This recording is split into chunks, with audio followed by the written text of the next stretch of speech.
Okay, I was told to look on the back roads between Norman and Slaughterville. Hi and welcome to KGOU's How Curious. I'm Rachel Hopkin and this recording is from a few weeks back. So I need to look for a ditch or somewhere where there is exposed Garber sandstone. That's what I'm looking for. Some public access to Rose Rocks.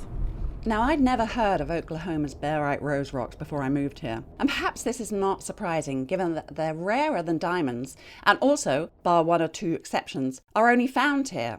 Most people born here are familiar with them, not least because the barite rose is the official state rock. But in case we have listeners who've yet to encounter one, I asked Oklahoma-born geologist Shannon Doolin to describe what a typical one looks like.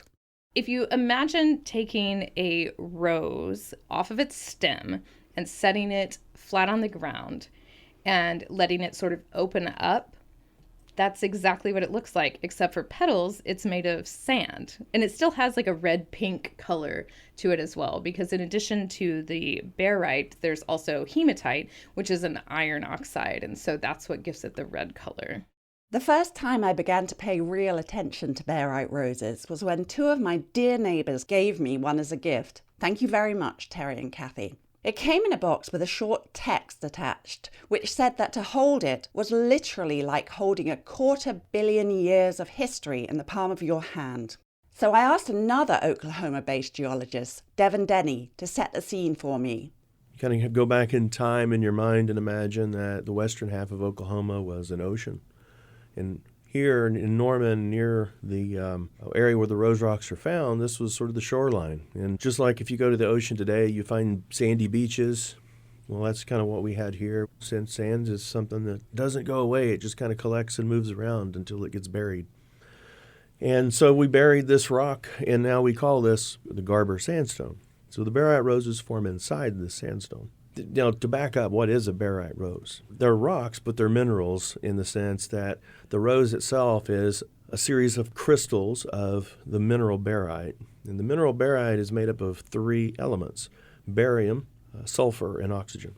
Barium it's a metal, actually. It's very, very reactive. We don't find it on its own like gold nuggets, right? We find it always bound with some other element. So the barium with sulfur and oxygen equals barite. But how does barite then go on to create these rose-like rocks? Here's Shannon again. All minerals have a specific chemical structure, and that structure that barite likes to form in is tabular. And so each petal on the rose rock is actually a crystal of barite. Mixed with quartz sand, which is actually what the Garber sandstone primarily consists of. By the way, did you know that the term sand denotes size rather than any specific composition? I didn't until I was making this episode. In any case, that's why I'm clarifying that the sand I'm talking about now is quartz sand. In fact, most of the sand around the world is quartz sand. Meanwhile, barite is itself a fairly abundant mineral. So if both of these things are so globally plentiful, how come barite rose rocks are so rare? Truthfully, we don't know, but we have some ideas. And that is because in this area, as you notice in Oklahoma, there are oil wells everywhere, right?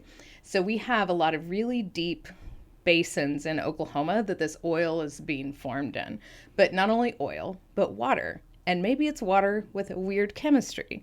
And so the interaction of this sandstone, which has lots of holes in it, as you push these oil and water all through here, it picks up these weird chemistries. And then, boom, we get the interaction of those weird waters with this sandstone that's at the surface, and we get rose rocks in this little area. It's kind of a strip from northern Oklahoma all the way down to nearly the Texas border, just through central Oklahoma. You can see a map showing this rose rock strip on our webpage. Just search for KGOU and How Curious. Although pure barite can be used in a range of industrial processes, barite rose rocks can't. It also seems to be the case that although many find barite rosettes attractive, they lack the shining jewel appeal of gemstones. It's possibly as a result of these or some other factors that there's something of a dearth of scholarly literature about the barite rosettes. The work of David London proves the exception. He's an OU geology professor emeritus, and aside from studying them from a scientific viewpoint, London also looked into the culture surrounding barite rose rocks. He describes them as having had a kind of heyday from the 1940s to the 1960s. At the time, quite a few Oklahomans lucky enough to have rose rock veins on their land enjoyed harvesting crop after crop, then passing them on as gifts or for purchase. Local arts and crafts people began using them in their creations, and a Mrs. Mary Jo Coolman, who lived just northeast of Norman, became an avid collector, despite her own land proving rather inadequate in this context. The rose rocks that were on her farm were very crude in appearance. This is Sally McGill. She's Mrs. Coolman's granddaughter. They didn't have the sharp, lacy edges. My grandmother was always extremely disappointed that she did not have the fancy rose rocks. Mrs. Coolman is nonetheless an important figure in this story because it was she, or at any rate she was one of the key people, who campaigned for the barite rose to become Oklahoma's state rock. She and her daughter Louise persuaded local politician A.J. Clemens to take up the cause, and in April 1968, House Bill 1277 made it official. A letter Mrs. Coolman wrote a few months later illustrates some of the challenges that arose along the way. It's addressed to a pair of brothers from whom she'd acquired some of her most treasured rose rocks. Here's Sally reading an excerpt from it. I was so perturbed when Senator from Hobart threw fun at the barite rose. He said the barite rose was a novelty, but the cocklebur was also a novelty. Why not declare the cocklebur as the state weed? Everyone laughed, and it was dropped at that time. I was so mad. Suggested to Louise for us to send picture to the Capitol so everyone could admire the beauty. They created a marvellous tableau by arranging multiple rose rocks in the form of branches and affixing them to a cloth backdrop. And when Senator from Hobart arose to suggest granite as the state rock, he, insert Clemens, took the picture, stood side by side of Senator, and he told Louise afterward, the Senator from Hobart was spellbound from the beauty of the picture and voted the barite rose being the state rock. As did all of his colleagues. It was a unanimous decision. The original copy of that letter is on display in the Tree Wizard Workshop in Noble. That city was designated Oklahoma's Rose Rock capital in 1984. A few years later, Joseph and Nancy Stein opened a Rose Rock museum there, which they ran for over 3 decades. When the couple retired a few years back, the museum closed, leaving something of a vacuum in its wake. That's when Tree Wizard, which began as a tree service business, came into play.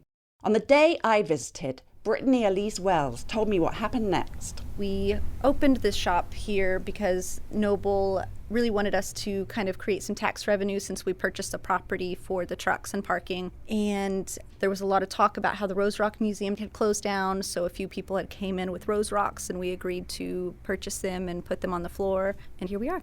The place is now packed with them. We have all kinds of sizes and shapes due to the clusters. These form when individual rosettes sort of grow together in bunches. And each rock has its own unique shape and design. Some of the petals are thick, some of the petals are thin, some of the petals are tight, some of them are spread. They're different shades of red. Some of them you can see the quartz sand a little more. For me, I like the colors. This rose rock right here, it's got some pink, it's got some red, it's got a little bit of black even. So it really is showing all the minerals that you'll find in a rose rock. A lot of people go for size. So this one is a really popular one. People look at that and they're like, oh my gosh, it's beautiful. And it is absolutely gorgeous. She's talking about the biggest single barite rose bloom I've yet seen. It was almost twice the size of my head. But sometimes those little tiny ones with the small petals just speak a lot too. Yeah, it's really interesting. The more you look at them, the more you see. There's one over there that looks a bit like a gargoyle face, but in a nice way. What Tree Wizard currently doesn't have are any rose rock arts or craft pieces. We are actually looking for artists who use rose rocks in their artistic works. I know that it used to be very popular and a lot of people had like a little sprig of grass that had like little tiny roses glued to the ends of it, and I think it was made out of copper or brass. But at this time, we don't have anything like that. We are interested in finding an artist who does that or learning how to develop that ourselves. But yes, they are very unique and they're not very expensive and they are extremely rare and very beautiful. I left Tree Wizard with a couple of small rose rocks, neither of which had cost more than $5, but I also wanted to see if I could find one for myself. Now, a lot of rose rock veins lie on private properties, and many other areas where they might once have bloomed have been paved over. It's possible that more will meet that fate if the path of the proposed Access Oklahoma South Extension Turnpike falls into the strip of Oklahoma where they're found. Which led me to speculate on their future with the help of Shannon Doolin. Are they still being created?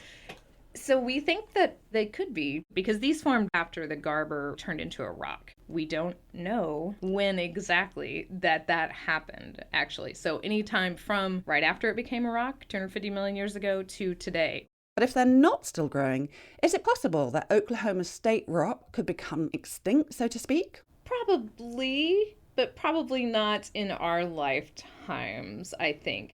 In other words, if you too want to go rose rock hunting, there's still time. And Shannon kindly suggested a couple of places to look. Stanley Draper, the lake, allows people to collect just a few for your own personal use, not for resale. But anywhere in the back roads on the east side of Norman, between Norman and Slaughterville, you find a ditch that has a red-looking rock in it, stop, because you'll absolutely find these rose rocks, especially right after a rain. And this brings me back to where I started this program, hunting around on those back roads. It's a bit squelchy. Oh, is that one? I feel like that might be kind of a proto-rose rock. It took me a few tries, but finally... Oh, look! There's a little teeny one. I've got one. It was just sitting on top. I'd be lying to you if I said it was the most beautiful. It's a small one. It's about the size of my thumbnail. But that is a really small rose rock. I found a rose rock. And it's now sitting in front of me as I speak. And you can see photos of it and many far finer specimens on our webpage. Search for KGOU and How Curious.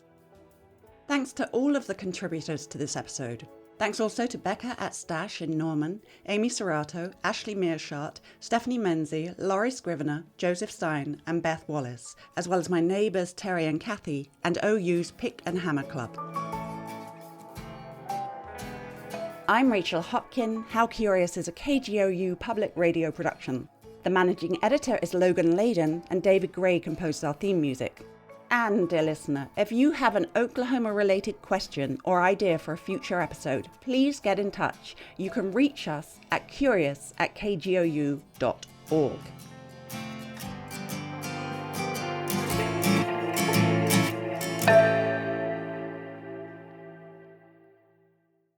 We could all use a little help navigating the news these days. The Consider This podcast wants to give you a hand. 6 days a week, we'll help you make sense of the day's biggest news story and what it means for you in less than 15 minutes. Listen now to the Consider This podcast from NPR.